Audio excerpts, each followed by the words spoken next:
ഈശോ മിശിഹായ്ക്ക് സ്തുതിയായിരിക്കട്ടെ. ഞാൻ മാണിപ്പറമ്പിലച്ചൻ. മംഗളവാർത്ത കാലം 3-ാം ഞായർ. യെശയ്യായുടെ പുസ്തകം 40-ാം അധ്യായം 1 മുതൽ 11 വരെ വാക്യങ്ങൾ. ആശുദ്ധപ്പിക്കുവിൻ, അതെ, എൻ്റെ ജനത്തെ സമാശുദ്ധപ്പിക്കുവിൻ എന്ന് നിങ്ങളോട് ദൈവം അരുളി ചെയ്യുന്നു. യെറൂസലമിനോട് അരുമയോടെ സംസാരിക്കുവിൻ. അവളുടെ ശിക്ഷാകാലം കഴിഞ്ഞിരിക്കുന്നെന്നും അവളുടെ അകൃത്യം മോചിപ്പിക്കപ്പെട്ടെന്നും അവൾ തൻ്റെ സകല പാപങ്ങൾക്കും പകരമായി യാഹ്വേയുടെ കയ്യിൽ നിന്ന് ഇരട്ടി ശിക്ഷ സ്വീകരിച്ചെന്നും അവളോട് ഉദ്ഘോഷിക്കുവിൻ. ഒരു സ്വരം വിളിച്ചു പറയുന്നു, മരുഭൂമിയിൽ യാഹ്വേയ്ക്ക് വഴിയൊരുക്കുവിൻ. വിജനപ്രദേശത്ത് നമ്മുടെ ദൈവത്തിന് ഒരു പെരുവഴി നിരപ്പാക്കുവിൻ. എല്ലാ താഴ്വരയും നികത്തപ്പെടും, എല്ലാ മലയും കുന്നും താഴ്ത്തപ്പെടും. വളഞ്ഞത് നേരെ ചൊവ്വയാകും, ദുർഘടങ്ങൾ നിരപ്പാകും. യാഹ്വേയുടെ മഹത്വം വെളിപ്പെടും, സകല ജഡവും ഒന്നിച്ച് അത് കാണും. യാഹ്വേയുടെ തിരുവായി ആണ് ഇത് അരുളി ചെയ്തിരിക്കുന്നത്. വിളിച്ചു പറയൂ, ആ സ്വരം പറഞ്ഞു. എന്താണ് വിളിച്ചു പറയേണ്ടത്? ഞാൻ ആരാഞ്ഞു. സകല ജഡവും പുല്ല് പോലെ, അതിന് സൗന്ദര്യം വയലിലെ പൂ പോലെ. യാഹ്വേയുടെ ശ്വാസം ഏൽക്കുമ്പോൾ പുല്ലുണങ്ങുന്നു, പൂ വാടുന്നു. അതെ, മനുഷ്യൻ തൃണം തന്നെ. പുല്ലുണങ്ങുന്നു, പൂ വാടുന്നു. നമ്മുടെ ദൈവത്തിന്റെ വചനമാകട്ടെ എന്നേക്കും നിലനിൽക്കും. സദ്വാർത്തയുടെ ദൂതുമായി വരുന്ന സിയോനെ, നീ ഉയർന്ന പർവ്വതത്തിലേക്ക് കയറി ചെല്ലുക. സദ്വാർത്തയുടെ ദൂതുമായി വരുന്ന ജെറൂസലേമേ, നീ ശക്തിയോടെ സ്വരമുയർത്തുക, നിർഭയം സ്വരമുയർത്തുക. യഹൂദ നഗരങ്ങളോട് പറയുക, ഇതാ നിങ്ങളുടെ ദൈവം, ഇതാ ദൈവമായ യാഹ്വേ, ഇതേ യാഹ്വേയായ കർത്താവ് അതിശക്തനായി വരുന്നു. അവിടുത്തെ ഭുജം അവിടത്തേക്ക് വേണ്ടി ഭരണം നടത്തുന്നു. ഇതാ വേദനം അവിടുത്തെ പക്കലും പ്രതിഫലം അവിടുത്തെ കയ്യിലുമുണ്ട്. ഇടയനെ പോലെ അവിടുന്ന് തൻ്റെ ആട്ടിൻകുട്ടത്തെ മേയിക്കുന്നു. കുഞ്ഞാടുകളെ കയ്യിലെടുത്ത് മാറോടണച്ച് തള്ളകളെ പതുക്കെ നടത്തുന്നു. വളരെ മനോഹരമായ ഒരു തിരുവചന ഭാഗമാണിത്. ഇതിൽ ഈ ഓരോ വചനത്തിനും അനേകം പൊരുളുകളും അടരുകളും ഒക്കെ ഉണ്ട്. അതുകൊണ്ട് ഞാൻ ഒറ്റ വാക്കിനെക്കുറിച്ചാണ് പറയുന്നത്, ആശ്വസിപ്പിക്കുവിൻ എന്ന വാക്കിനെക്കുറിച്ച് മാത്രം. ഈ തിരുവചന പാഠത്ത്, ഇപ്പം നമ്മൾ കേട്ട ഈ തിരുവചന പാഠത്ത് പ്രധാനമായിട്ട് മൂന്ന് കാര്യങ്ങളുണ്ടെന്ന് പറയാം. ദൈവത്തിൻ്റെ സൂനകദോസും പ്രവാചകന്റെ നിയമനവുമാണ് ഒന്നാമത്തത്. 1-2 വാക്യം, 40-ാമത്തെ അധ്യായം, യെശയ്യായുടെ പുസ്തകം 40-ാമത്തെ അധ്യായം 1-2 വാക്യങ്ങളിൽ. പുതിയ പുറപ്പാടിനെക്കുറിച്ചുള്ള വചനമാണ് 3 മുതൽ 8 വരെ. പിന്നെ ബാബിലോണിൽ നിന്ന് യെറൂസലേമിലേക്കുള്ള വിശുദ്ധ യാത്രയ്ക്ക് ഇടയനായി വരുന്ന യാഹ്വേ നേതൃത്വം നൽകുമെന്നാണ്. സിയോനിൽ നിന്ന് സദ്വാന പുറപ്പെടുമെന്നാണ്. അതാണ് 9 മുതൽ 11 വരെ വാക്യങ്ങൾ. അപ്പോൾ ഇത്തരം കാര്യങ്ങളാണ് ഈ അധ്യായത്തിൻ്റെ ആദ്യത്തെ 11 വാക്യങ്ങളിലുള്ളത്. ഈ രാജാവിൻ്റെ പ്രൗഢ ഗാംഭീര്യത്തോട് അവൻ്റെ തീരാകാരനും കൂട്ടിച്ചേർത്ത നിലയിൽ ഒരു ചിട്ടപ്പെടുത്തിയ ഒരു കവിതയാണിത്. കവിതാ രൂപത്തിലാണ് ഈ പ്രവചനം നൽകപ്പെട്ടിരിക്കുന്നത്. അപ്പോൾ ഇതിനകത്ത് ഈ ദൈവത്തിൻ്റെ സൂനകദോസും പ്രവാചകന്റെ നിയമനവും എന്ന് പറഞ്ഞല്ലോ. എന്താണ് ഈ ദൈവത്തിൻ്റെ സൂനകദോസ് പ്രവാചകന്റെ നിയമനം എന്ന് നമ്മൾ പറഞ്ഞത്? ഈ ആശ്വസിപ്പിക്കുവിൻ എന്ന വാക്ക്, ആശ്വസിപ്പിക്കുവിൻ, സമാശ്വസിപ്പിക്കുവിൻ, ഹീബ്രുവിലാണ് എഴുതപ്പെട്ടിരിക്കുന്നത്. അത് ബഹുവചനത്തിലാണ്. അപ്പോൾ നിങ്ങൾ ആശ്വസിപ്പിക്കുവിൻ, നിങ്ങൾ സമാശ്വസിപ്പിക്കുവിൻ എന്നാണ്. നിങ്ങൾ ആശ്വസിപ്പിക്കുവിൻ, നിങ്ങൾ സമാശ്വസിപ്പിക്കുവിൻ, നിങ്ങൾ ബഹുവചനത്തിലാണ്. അപ്പോൾ ഇത് ആരോടാണ് സംസാരിക്കുന്നത്? ആരോടാണ് സംസാരിക്കുന്നത്?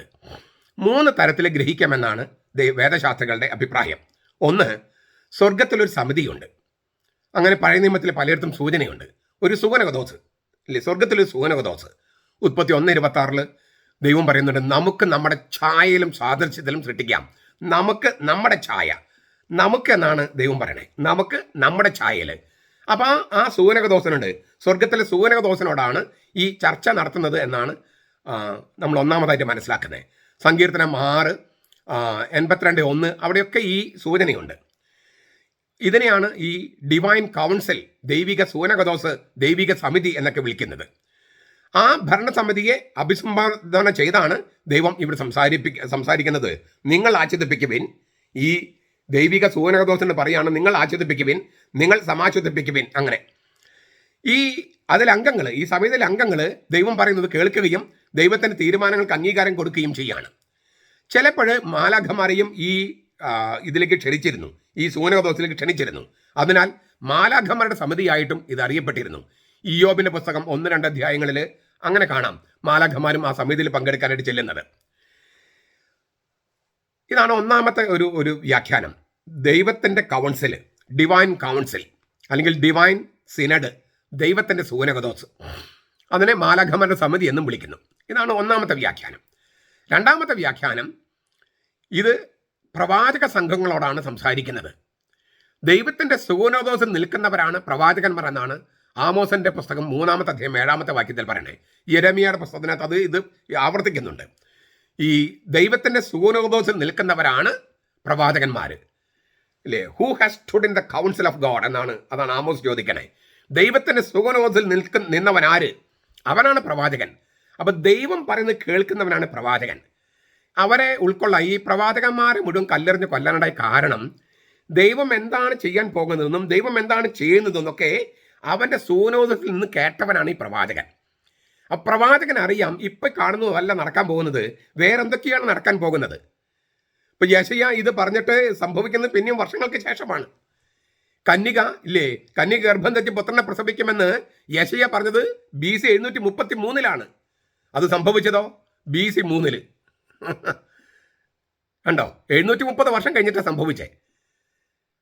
എനിക്കൊരു ഫ്ലാറ്റ് വാങ്ങിക്കാമോ, എൻ്റെ മകളുടെ കല്യാണം നടക്കാമോ, അങ്ങനെ പ്രൈവറ്റ് ആയിട്ടുള്ള ഈ ദർശനങ്ങളും വെളിപാടുകളും അതല്ല ബൈബിളിൻ്റെ വീക്ഷണം. അത് ദീർഘദർശികൾ എന്ന് പറഞ്ഞിട്ട് എൻ്റെ കഴുത എവിടെ കാണാണ്ട് പോയെന്ന് പറഞ്ഞിട്ട് സാവോൾ അന്വേഷിച്ച് നടക്കുന്നുണ്ട്. അത് ദീർഘദർശികളുടെ ഒരു കാലം ഉണ്ടായിരുന്നു. അത് വിജാതിയുടെ ഇടയിലുള്ള ഒരു കണിയാന്മാരുടെയൊക്കെ രീതി. ആ രീതി മാറി പ്രവാചകന്മാരുടെ രീതി വന്നു ഇസ്രായേലിൽ. അപ്പോൾ പ്രവാചകന്മാരുടെ രീതി വെച്ച വ്യത്യാസമുണ്ട്. ദൈവത്തിൻ്റെ സുഗുണോദോസിൽ നിൽക്കുന്നവനാണ് പ്രവാചകൻ. അപ്പോൾ ആ പ്രവാചക സംഘത്തോടാണ് പറയണതെന്നാണ്. അപ്പോൾ ആ പ്രവാചക സംഘത്തിൽ ഇപ്പോൾ യെശയ്യാ ഉണ്ട്.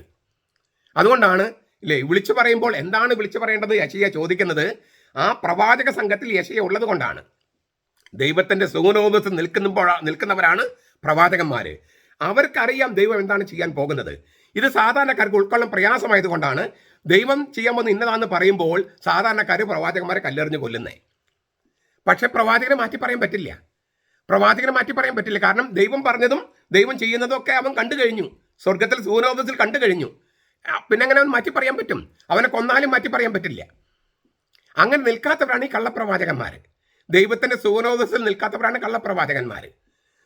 അപ്പോൾ ഈ പ്രവാചക സംഘത്തോടാണ് നിങ്ങൾ ആശ്വസിപ്പിക്കുവിൻ, സമാശ്വസിപ്പിക്കുവിൻ, എൻ്റെ ജനത്തെ സമാശ്വസിപ്പിക്കുമെന്ന് പറയുന്നതെന്ന് 2-ാമത്തെ വ്യാഖ്യാനം. 3-ാമത്തത് ഈ പഴയ നിയമത്തിൻ്റെ വീക്ഷണത്തിലും സങ്കീർത്തനം 110:1-4 കർത്താവ് എൻ്റെ കർത്താവിനോട് പറഞ്ഞു, നീ എൻ്റെ വലത്ത് വച്ച് തിരിക്കുക, നീ മെൽക്കീസേദെക്കിൻ്റെ ക്രമപ്രകാരം നിത്യപുരോഹിതനാണ്.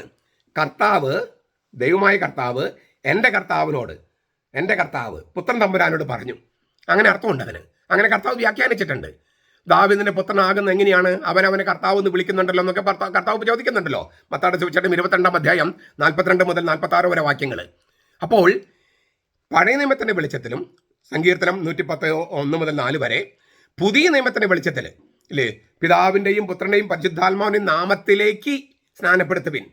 പിതാവിൻ്റെയും പുത്രൻ്റെയും പരിശുദ്ധാത്മാവിൻ്റെയും നാമങ്ങളിലേക്ക് അല്ല, ബഹുവചനമല്ല, ഏകവചനാണ്. നാമത്തിലേക്ക് 3 ആളുകളുണ്ട്, പിതാവ് പുത്രൻ പരിശുദ്ധാത്മാവ്, പക്ഷെ ഒരു നാമേ ഉള്ളൂ. അപ്പോൾ ഏകസത്യ ദൈവം ഒരൊറ്റ ദൈവമാണ്. ഏകസത്യ ദൈവം 3 ആളുകളാണ്, ഒരു ദൈവമാണ്.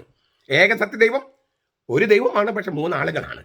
അപ്പോൾ ഇതിൻ്റെ വെളിച്ചത്തിൽ ഈ മത്തായി 28:19, പഴയ നിയമത്തിൻ്റെ വെളിച്ചത്തിൽ സങ്കീർത്തനം 110:1-4 വരെ, ഇതിൻ്റെ വെളിച്ചത്തിൽ ഈ സുഗുണോദോസ് എന്ന് പറയുന്നത് പരിശുദ്ധ തൃത്വമാണ്. ദൈവത്തിൻ്റെ സുഗുണോദോസ് എന്ന് പറയുന്നത് പരിശുദ്ധ തൃത്വത്തിലെ 3 ആളുകളാണ്, പിതാവും പുത്രനും പരിശുദ്ധാത്മാവും.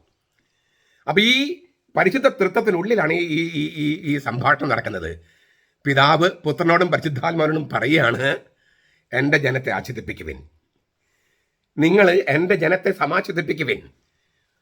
ഇതാണ് ഞാൻ പറഞ്ഞത്. ദൈവത്തിൻ്റെ ഗാംഭീര്യം അതിനോട് ദൈവത്തിൻ്റെ തീരാക്കാരനെ എടുത്ത് വെച്ചിരിക്കുക. ദൈവം ഗംഭീരമാണ്, പരിശുദ്ധനായതുകൊണ്ട് ആ ഗാംഭീര്യത്തോട് അവൻ്റെ തീരാക്കാരനും എടുത്ത് വെച്ചിരിക്കുക.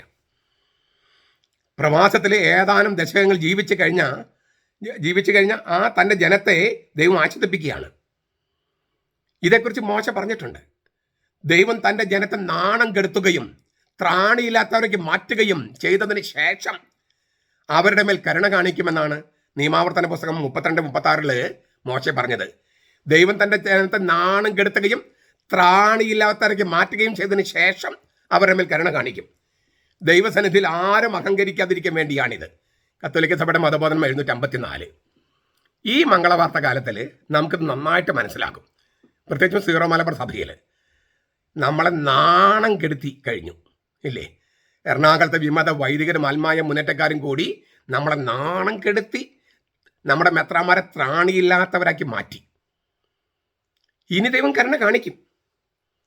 നമ്മൾ ആരും ദൈവസന്നിധിയിൽ അഹങ്കരിക്കാതിരിക്കാനാണ്. ലത്തീൻ സഭയിലുള്ളവരും മറ്റ് സഭയിലുള്ളവരൊക്കെ സീറോ മലബാർകാരെ വലിയേട്ടൻ ഭാവമുള്ളവർ എന്ന് കളിയാക്കിയിരുന്നു. ഇപ്പോൾ വലിയേട്ടൻ ഭാവം പോയിട്ട് കുഞ്ഞാട്ടം പോലും അല്ല, വലിയേട്ടൻ ഭാവമൊക്കെ പോയി. കാരണം അത്രയും നാണം കെട്ട് കഴിഞ്ഞു നമ്മൾ. അപ്പം നമ്മളെ നാണം കെടുത്താനായിട്ട് ഈ വിമത വൈദികരെയും അൽമായ മുന്നേറ്റക്കാരെയും ദൈവം കരുവാക്കി. ഇസ്രായേൽക്കാരെ നാണം കെടുത്താൻ അസീറിയക്കാരെയും ബാബിലോണിയക്കാരെയും പേർഷ്യക്കാരെയൊക്കെ ദൈവം കരുവാക്കിയില്ലേ? അതുപോലെ തന്നെ. അപ്പം നമ്മൾ ശരിക്കും നാണം കെട്ടു. ഈ ലേഖന ഭാഗത്ത് പൗലോസ് പറയുന്നുണ്ട്, നിങ്ങൾ വിളിയെക്കുറിച്ച് ചിന്തിക്കുക, ആരും ദൈവസന്നിധിയിൽ അഹങ്കരിക്കാതിരിക്കാൻ അത്ര വലിയ മേന്മയുള്ളവരൊന്നല്ല വിളിച്ചിരിക്കുക. ദൈവം അത്ര മേന്മയുള്ളവരല്ല വിളിച്ചത്, പാപികളൊക്കെയാണ് വിളിച്ചത്. അത്ര കഴിവുള്ളവരൊന്നും അല്ല. ആ കഴിവില്ലായ്മയുടെ അങ്ങേയറ്റം ത്രാണിയില്ലാത്തവരാക്കി മാറ്റിയതിൻ്റെ ആ നെല്ലിപ്പലക നമ്മൾ കണ്ടു കഴിഞ്ഞു. പക്ഷെ അപ്പോഴും പ്രത്യാശ കൈവിടരുത്. കാരണം എന്താ? പിതാവ് പുത്രനോടും പരിശുദ്ധാത്മാവരോടും പറയാണ്, നിങ്ങൾ എൻ്റെ ജനത്തെ സമാശ്വസിപ്പിക്കുവിൻ, നിങ്ങൾ എൻ്റെ ജനത്തെ ആശ്വസിപ്പിക്കുവിൻ, സാന്ത്വനപ്പെടുത്തുവിൻ. ദൈവത്തിൻ്റെ തീരാകാരുണ്യം നമ്മിലേക്ക് വന്നുകൊണ്ടിരിക്കുന്നു. അതാണ് ക്രിസ്മസ്. നമുക്ക് ആ ക്രിസ്മസിന് ഒരുങ്ങാം. അതാണ് മംഗളവാർത്ത. നമ്മുടെ കർത്താവ് ഈശോ മിശിഹായുടെ കൃപയും പിതാവായ ദൈവത്തിൻ്റെ സ്നേഹവും പരിശുദ്ധാത്മാവിൻ്റെ സഹവാസവും നാം എല്ലാവരോടും കൂടി ഉണ്ടായിരിക്കട്ടെ, ഇപ്പോഴും എപ്പോഴും എന്നേക്കും. ആമേൻ.